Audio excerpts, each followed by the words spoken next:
सबसे पहले जहां पे हमने लगातार चौथे दिन बिकवाली से निफ्टी ने आज 11,700 का अहम सपोर्ट जो है वो तोड़ा है। वहीं अगर सेंसेक्स की बात करें तो आज करीब 400 अंकों का नुकसान हमने यहां पर आज आते हुए देखा है।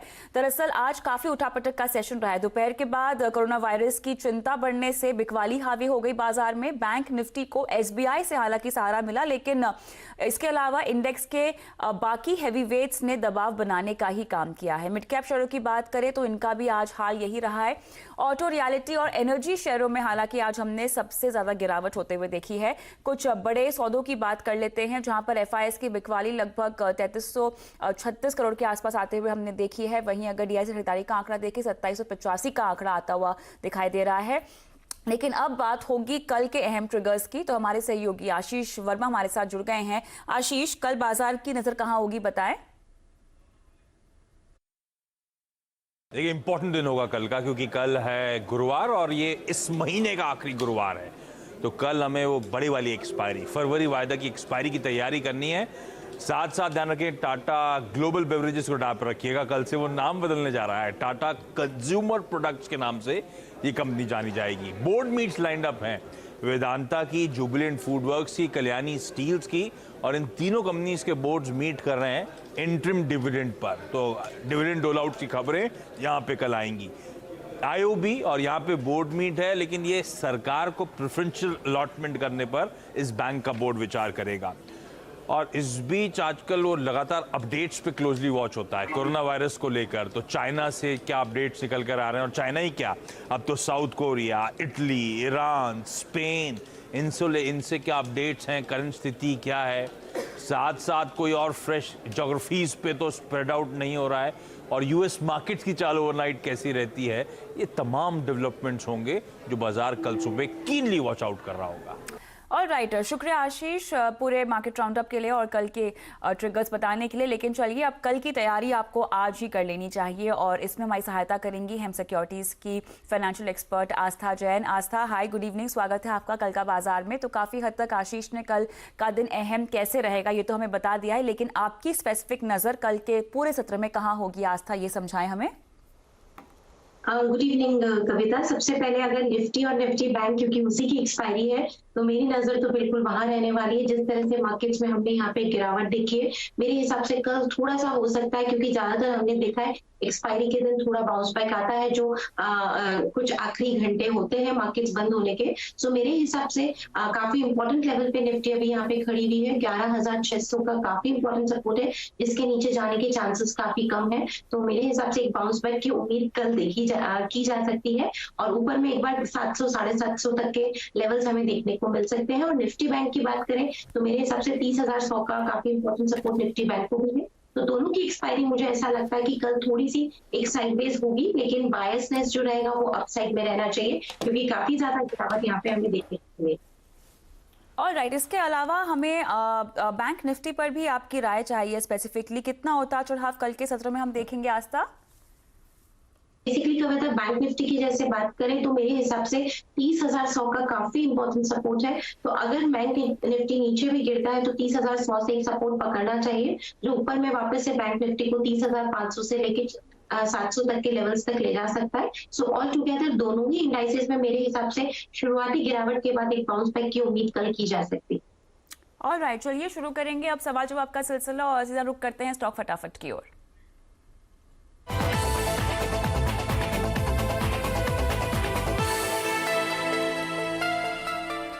आपके सवाल है उससे पहले बता दें कि अगर आप ट्रेड या इन्वेस्टमेंट से जुड़े सवाल हमसे पूछना चाहते हैं तो अपना सवाल 7045220000 पर व्हाट्सएप कर सकते हैं, और कल का बाजार में हमारे एक्सपर्ट देंगे आपको कमाई के लिए सटीक सलाह। शुरुआत करते हैं, पहला सवाल हम लेंगे अजय वर्मा का पटियाला से। क्या फोन लाइन पर हैं हमारे साथ? Ma'am good evening. Ma'am good evening, पूछिए आपने किस लेवल पे पूछना था। मेरे पास रैलीज इंडिया के 800 शेयर्स हैं जो मैंने 232 पे बाय किए हैं। मुझे होल्ड करना चाहिए या सेल कर देने चाहिए? 232 किस नजरिए से आपने खरीदे थे ये मैम अभी मैंने 3 दिन हो चुके हैं। ये रैलीज का अच्छा चल रहा था तो मैंने बाय किए थे। कितना रुक पाएंगे लेकिन? मैम मैं शॉर्ट टर्म ही सोच रहा हूँ, मैक्सिमम 15 डेज से 20 डेज। 15 से 20 दिन का नजरिया। आस्था, रैलीज इंडिया 232 की इनकी बाइंग प्राइस है। बेसिकली टाटा ग्रुप की ये कंपनी है जो पेस्टिसाइड्स में है। सबसे पहले तो इन्हें सुझाव देना चाहूंगी, जो 15 दिन का इन्होंने टाइम फ्रेम रखा है उसे थोड़ा सा बढ़ा के ये 2-2.5 महीने रख ले, क्योंकि यहाँ पे आगे जाते हुए बढ़िया कमाई होने के चांसेस है। कंपनी ने यहाँ पे बहुत बढ़िया प्रदर्शन दिखाया अगर हम फाइनेंशियल परफॉर्मेंस की बात करें, और उसी की वजह से मैं काफी ज्यादा यहाँ पे ऑप्टिमिस्टिक हूँ। डेट पोजिशन भी काफी कंफर्टेबल लेवल में है, तो मेरे हिसाब से यहाँ पे पोजिशन में बने रहे। टाइम पीरियड यहाँ पे थोड़ा सा बढ़ा कर दे, 270 का पहला लक्ष्य रहेगा, उसके ऊपर भी जा सकते हैं, लेकिन फिर भी अगर शॉर्ट टर्म के लिए प्ले करना चाहते हैं तो 215 के स्टॉप लॉस के साथ प्ले कर सकते हैं। ऑलराइट, चलिए 215 के स्टॉप लॉस के साथ आपको इसमें रुकने की सलाह दी जा रही है, लेकिन अपना समय का जो नजरिया है वो बढ़ाएं, लगभग 1.5 से 2 महीना करें आस्था के मुताबिक। अगला सवाल लेंगे पुणे से नीरज सिंह, क्या फोन लाइन पर हमारे साथ हैं? जी जी जी जी पूछिए। पीएनबी लिया था 56। ओके, और अब क्या रणनीति अपनाना चाहेंगे इसमें? रुकना चाहेंगे आप कितने समय तक?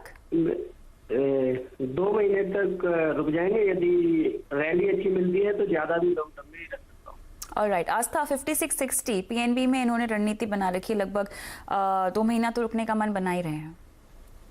मेरे हिसाब से स्टॉक मुझे यहाँ पे बहुत ज्यादा मजबूत लगता नहीं है, ऑल टाइम लो के आसपास ट्रेड कर रहा है, तो चांसेस काफी कम है कि रिटर्न मिले इस काउंटर पे। मेरे हिसाब से तो एक बार अपनी पोजीशन से एग्जिट कर जाए, ऑल्दो नुकसान होगा, बट उसकी भरपाई करने के लिए जिस तरह से केमिकल कंपनियां बहुत बढ़िया कर रही हैं, तो वहां पे अपना एक्सपोजर ले सकते हैं। फेयरकेम स्पेशलिटी या फिर आरटी ड्रग्स भी मुझे काफी मजबूत लगते हैं प्रेजेंट लेवल पे, तो उनमें से कहीं पे भी एक्सपोजर बना ले, बट पीएनबी में मेरे हिसाब से निकल जाए ज्यादा बढ़िया रहेगा। ऑलराइट, केमिकल क्षेत्र में अपनी दिलचस्पी दिखाएं और पीएनबी से आपको निकलने की सलाह दी जा रही है। बेलगाम कर्नाटका से अमोल, क्या फोन लाइन पर हमारे साथ जुड़ गए हैं? अमोल जी। हाँ, बात कर रहा हूँ। हाँ नमस्कार, आयशर मोटर में आपने कितने लेवल पे खरीदारी कर रखी है, क्या नजरिया है, कुछ बताएं। एक्चुअली 19,600 को लिया था मैंने। ओके। 50 को ऑलरेडी लिया था उसमें। अच्छा, तो अराउंड 3 महीना वेट कर सकते हैं उसमें। कुछ उसमें आगे का ट्रेंड कैसा है वो देखने के लिए मैंने मैसेज डाला था। ओके। आस्था आयशर मोटर में खरीदारी कर रखी है, लगभग 19,600 का इनका प्राइस है और 3 महीना ये लोग रुकना चाहते हैं इसमें। बेसिकली ऑटो सेक्टर की बात करें तो जिस तरह से चौतरफा मार इस सेक्टर पे पड़ रही है, क्योंकि हम लास्ट ईयर से देखते जा रहे हैं फंडामेंटल्स बढ़िया नहीं है। पहले लिक्विडिटी क्राइसिस हुआ, फिर BS6 नॉर्म्स की बात आई, फिर इलेक्ट्रिक व्हीकल्स की बात आई, तो सब तरफ से मार थी। और अब जिस तरह से चाइना में जो कोरोना वायरस का इश्यू आया है उसकी वजह से भी ऑटोमोबाइल सेक्टर को यहाँ पे झटका लगा है, तो तैयार रहे, थोड़ी सी और यहाँ पे हमें गिरावट देखने को मिल सकती है, बट 3 महीने का क्योंकि इन्होंने समय सीमा निर्धारित की है, तो 15,600 का स्टॉप लॉस लगा के अपनी पोजिशन पे बने रहे, और ऊपर में अगर तेजी आई तो 21,000 तक के लेवल्स हमें देखने को मिल सकते। ऑलराइट, तो यहाँ पर 15,600 का स्टॉप लॉस लगाने की आपको सलाह दी जा रही है। अगला सवाल दिल्ली से चिरंजीव शर्मा पूछना चाहते हैं। नमस्कार। नमस्कार जी। पूछिए। मेरे पास शेयर हैं 50 शेयर हैं एरकॉन के, मैंने लिए थे 584 पे। ओके ओके, तो अब इसका 530 रेट आ गया। 584 पे लिए थे?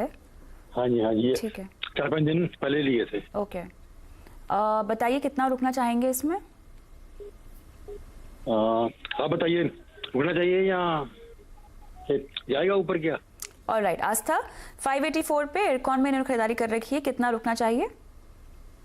थोड़ा इनको यहाँ पे वेट करना पड़ेगा। मेरे हिसाब से तो 1-2 महीना तो बिल्कुल यहाँ पे रुक जाए, लेकिन स्टॉप लॉस जैसे कि काफी ज्यादा अहम हो जाता है, तो 490 का एक स्टॉप लॉस लगा ले, अपनी पोजीशन में यहाँ पे बने रहे। 600 से लेके आगे जाते हुए हमें 650 तक के भी लेवल्स देखने को मिल सकते हैं, 490 के स्टॉप लॉस के साथ बने रहने के साथ। 490 का स्टॉप लॉस आप बने रहें। चंडीगढ़ से हर्ष अपना सवाल पूछना चाहते हैं। नमस्कार। नमस्कार जी। मैंने 198 पे 1500 शेयर एक्साइड के लिए हैं। ओके। और अभी उसका रेट काफी कम चल रहा है, इनफैक्ट लेग प्राइसेस भी डाउन हो रहे हैं, पर रीजन समझ में नहीं आ रहा कि होल्ड करूं या उसको निकाल दूं। कुछ चांसेस हैं ऊपर आने के? ऑलराइट, आस्था 198 पे एक्साइड में इन्होंने खरीदारी कर रखी है, फिलहाल तो 170 करंट प्राइस है। जी बिल्कुल, जैसा कि ये बोल रहे थे कि इन्हें समझ नहीं आ रहा क्यों गिर रहा है, तो मैं उसके लिए थोड़ा सा इनको यहाँ पे एक बताना चाहूंगी कि जो कंपनी की अभी की जो फाइनेंशियल परफॉर्मेंस की कविता वो भी इतनी बेहतरीन नहीं थी। सिंगल डिजिट की ग्रोथ बॉटम लाइन में आई है, जो कि शायद मार्केट को पसंद नहीं आई, उस वजह से हमने यहाँ पे एक गिरावट देखी है। बट अभी फंडामेंटल्स मुझे लगता है कि आगे जाते हुए यहाँ बिल्कुल मजबूत होंगे और कंपनी जिस तरह से यहाँ पे ई ऑटो रिक्शाज में भी ये यहाँ पे कदम रख रही है तो आगे जाते हुए बड़ा मार्केट कंपनी को मिलेगा और इसी वजह से मैं इन्हें कहना चाहूंगी कि आप बिल्कुल बने रहिए, बट 150 का एक स्टॉप लॉस लगा लीजिए। ऊपर में हो सकता है 210 से 220 तक के लेवल्स हमें देखने को मिले। समय सीमा इन्हें थोड़ी लंबी रखनी पड़ेगी, 3 से 4 महीने भी यहाँ पे रखे जा सकते। ऑलराइट, थोड़ा सा आपको नजरिया अपना बढ़ाना पड़ेगा। आगे बढ़ते हैं, अहमदनगर से जाकिर शेख सवाल पूछना चाहते हैं। नमस्कार जाकिर जी। मुझको एक शेयर लिया हुआ है, अच्छा क्वांटिटी है मेरे पास, वो मैं 367 पे लिया था। वो सन फार्मा की बात कर रहे हैं? ओके, हाँ राइट मैडम। ठीक है, तो उसमें आपकी पोजीशन 367 पर है ना? 7 पर, हाँ ठीक है। इसके अलावा और एक मैंने इसका भील का एक लिया था, वो मैंने 66 पे लिया था। 66 पे, ओके। हाँ, तो मुझे दोनों होल्ड रखना है या एक को ये कभी सेल कर दूं मैं? ठीक है आस्था, सबसे पहले सन फार्मा की बात करेंगे। 367 की इनकी बाइंग प्राइस है। सन फार्मा की बात करें तो बिल्कुल यहाँ पे बने रह सकते हैं। 350 का एक फिर भी मैं एक स्टॉप लॉस दूंगी क्योंकि थोड़ा सेफ हो जाएंगे, तो 350 के स्टॉप लॉस के साथ बने रहे। वापस से हमें 400 से लेके 420 तक के लेवल्स देखने को मिल सकते हैं, होल्ड करने की सलाह रहेगी। दूसरा सवाल इनका किस पे था कविता? बीएचईएल पे था और 66 की इनकी बाइंग प्राइस है इसमें।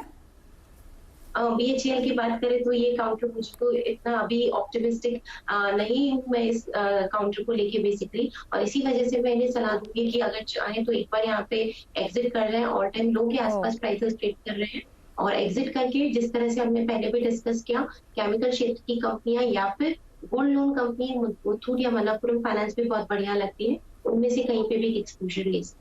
चलिए ठीक है, तो आपको बीच में से निकलने की सलाह दी जा रही है। आगे बढ़ते हैं, पुणे से चेतन क्या फोन लाइन पे हमारे साथ हैं? चेतन।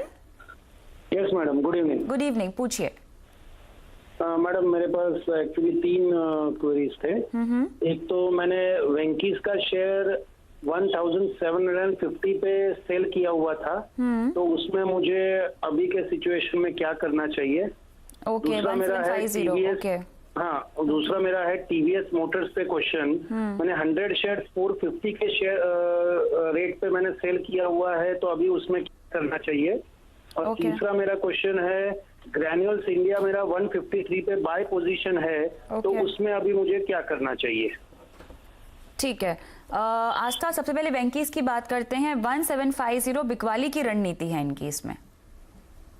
बेसिकली 1750 पे इन्होंने यहाँ पे बेचा है, तो मेरे हिसाब से काफी बढ़िया मुनाफा इनको यहाँ पे हो रहा है, क्योंकि आज 1374 के आसपास का क्लोजेस्ट काउंट पे मिला है। मेरे हिसाब से पार्शियली प्रॉफिट जरूर बुक करें, क्योंकि 1350 का ये इंपॉर्टेंट सपोर्ट है। अगर वो सपोर्ट पकड़ा तो हो सकता है वापस से एक बाउंस बैक आए, तो पार्शियल प्रॉफिट बुक करें, पार्शियल यहाँ पे पोजिशन को अपनी होल्ड करें, और स्टॉप लॉस यहाँ पे लगा ले 1500 का भी लगाएंगे कविता, तो भी मेरे हिसाब से अगर ट्रिगर भी हुआ तो भी प्रॉफिट में उतरेंगे, क्योंकि 1750 पे सेल किया है। तो वेंकीज में मेरी सलाह रहेगी पार्शियल प्रॉफिट बुक करें और पार्शियल होल्ड करें विद स्टॉप लॉस ऑफ 1500, क्योंकि सेलिंग यहाँ पे इन्होंने पोजीशन अपनाई है। दूसरा सवाल इनका ग्रैन्यूल्स इंडिया पे था, कविता वापस से इनकी कॉस्ट प्राइस मैं जानना चाहूंगी। ग्रैन्यूल्स में कितने में इन्होंने खरीदा है? 153 आस्था।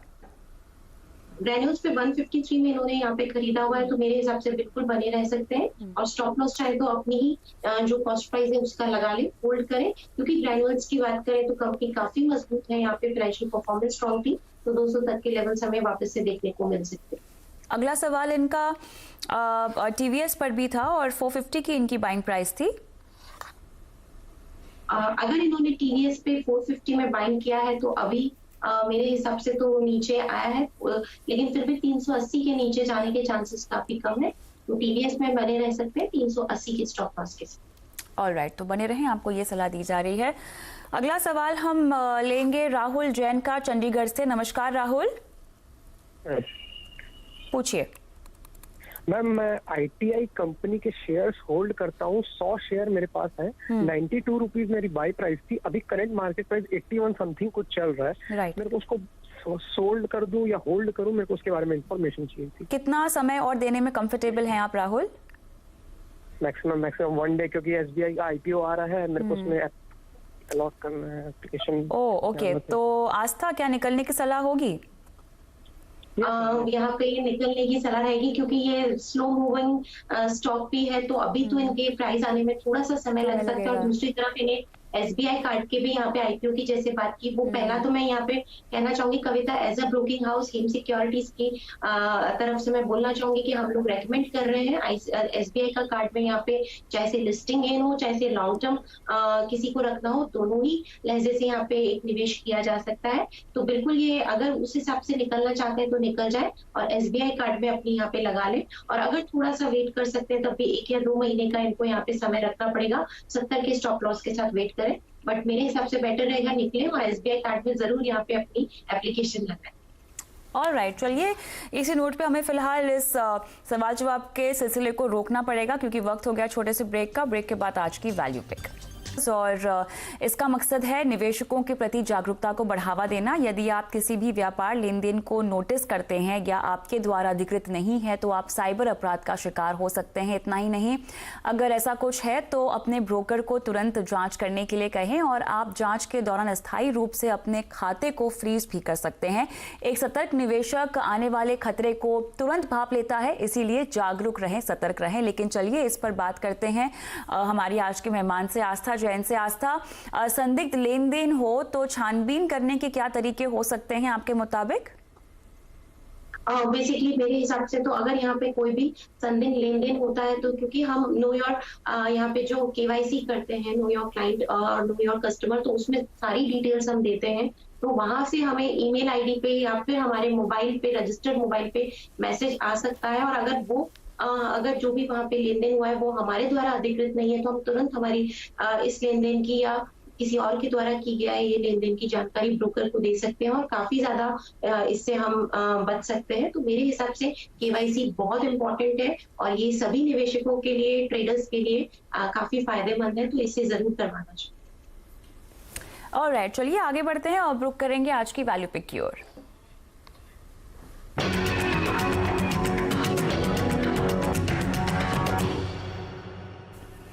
आस्था, क्या है वैल्यू पिक जो मुनाफा कमा कर देगी? वैल्यू पिक के तौर पे आज हमने फेयरकेम स्पेशलिटी केमिकल को यहाँ पे चूज किया है। सबसे पहले लक्ष्य देना चाहूंगे 830 का और समय सीमा रहेगी 2 से 3 महीने की। ये कंपनी जो है बेसिकली ये अरोमा केमिकल बनाती है, न्यूट्रास्यूटिकल बनाती है, ओमियो केमिकल बनाती है। तो ये जो केमिकल्स बनाती है ये काम में आते हैं सबसे ज्यादा फ्रेग्रेंस इंडस्ट्री में, और जो इनकी क्लाइंट बेस है वो सारी बड़ी बड़ी FMCG कंपनीज है, चाहे से हैंकेल हो, P&G हो, कोलगेट हो, इनफैक्ट रैकेट पेनिंसलर को भी इन्होंने अभी यहाँ पे एज अ कस्टमर यहाँ पे असाइन किया है। तो ऑल टुगेदर बढ़िया क्लाइंट बेस है और केमिकल सेक्टर वैसे भी बहुत बढ़िया है। और जिस तरह से फाइनेंशियल परफॉर्मेंस यहाँ पे कंपनी ने दी है, बेहतरीन फाइनेंशियल परफॉर्मेंस है, 100% से ज्यादा मुनाफे में यहाँ पे बढ़ोतरी दिखाई है कंपनी ने। सो फ्यूचर प्रोस्पेक्ट्स मुझे काफी बढ़िया लगते हैं और इसी वजह से वैल्यू पिक के तौर पे 2 से 3 महीने के लिहाज से फेयरकेम को यहाँ पे खरीदा जा सकता है। आज काफी तेज था ये ऑलरेडी, सो मेरे हिसाब से बाइंग और डिप्स की स्ट्रेटेजी भी इस पे रखी जा सकती है 830 के लक्ष्य के लिए। ऑलराइट, तो यहाँ पर आपकी आज की वैल्यू पिक है फेयरकेम स्पेशलिटी और 830 का टारगेट आप रेकमेंड कर रही हैं। लगभग 2 से 3 महीने का यहाँ पर नज़रिया बनाकर रखना चाहिए। हालांकि रनअप के चलते आपको थोड़ी सी गिरावट में खरीदारी करने की सलाह यहाँ पर दी जा रही है। चलिए, इसके अलावा हमारे पास समय लगभग समाप्त ही हो गया है, लेकिन आस्था, अगले 1 हफ्ते के लिए कोई रणनीति अपनानी हो तब भी आप क्या यही वैल्यू पिक रेकमेंड करेंगी? वैल्यू पिक के तौर पे 2 सेक्टर्स मुझे काफी बढ़िया लगते हैं अगले 1 हफ्ते के लिहाज से भी। पहला तो जैसा मैंने केमिकल बोला और दूसरा कोरोना वायरस को लेके मुझे ऐसा लगता है gold as a safe haven appeal काफी ज्यादा यहाँ पे माना जा रहा है। और उस वजह से जो गोल्ड लोन कंपनी है मुथूट फाइनेंस और मन्नापुरम फाइनेंस वो भी बहुत बेहतरीन लगती है। बहुत अच्छा रनअप ऑलरेडी आ चुका है, बट मुझे लगता है आगे जाते हुए भी डिमांड रहेगी क्योंकि इन कंपनियों का जो लोन टू वैल्यू रेशियो है वो बहुत अट्रैक्टिव है, 61% है। यानी कि जो लोन देते हैं उसके अगेंस्ट में, जो कोलेट्रल रखते हैं उसके अगेंस्ट में सिर्फ 61% लोन देते हैं और गोल्ड इनका कोलेट्रल रहता है। और गोल्ड की कीमतों में अगर बढ़ोतरी रही तो ये कंपनियां काफी बढ़िया यहाँ पे और परफॉर्मेंस दिखा सकती है। थोड़ा बहुत यहाँ पे करेक्शन आता है तो गोल्ड लोन कंपनी पे बाइंग की सलाह रहेगी और प्लस केमिकल सेक्टर तो बढ़िया लगता ही है तो उसमें भी बाइंग की सलाह रहेगी। ये दोनों सेक्टर में निवेश किया जा सकता है अगले हफ्ते या फिर अगले कुछ महीनों के लिए। ऑलराइट, तो यहाँ पे 2 सेक्टर, केमिकल सेक्टर और साथ ही सोने में हमको रणनीति बताई जा रही है खरीदारी करने की, मुनाफा कमाने की। लेकिन शो को समाप्त करने का समय हो गया है। आस्था, डिस्क्लेमर्स देना चाहेंगी आप? आज जो भी स्टॉक्स हमने यहाँ पे डिस्कस किए हैं, मेरी कोई पर्सनल पोजीशन नहीं है, बट क्लाइंट्स को इसमें हो सकता है हमने रिकमेंडेशन दिए। और राइट, बहुत बहुत शुक्रिया आस्था, समय निकालकर आज दर्शकों को अपनी राय देने के लिए। इसी के साथ कल का बाजार में मुझे भी इजाज़त दे, लेकिन आपके तमाम सवाल हम तक पहुंचाते रहें और खबरों की तमाम अपडेट के लिए CNBC आवाज़ ही देखते रहिए ट्विटर, फेसबुक, यूट्यूब के जरिए। नमस्कार।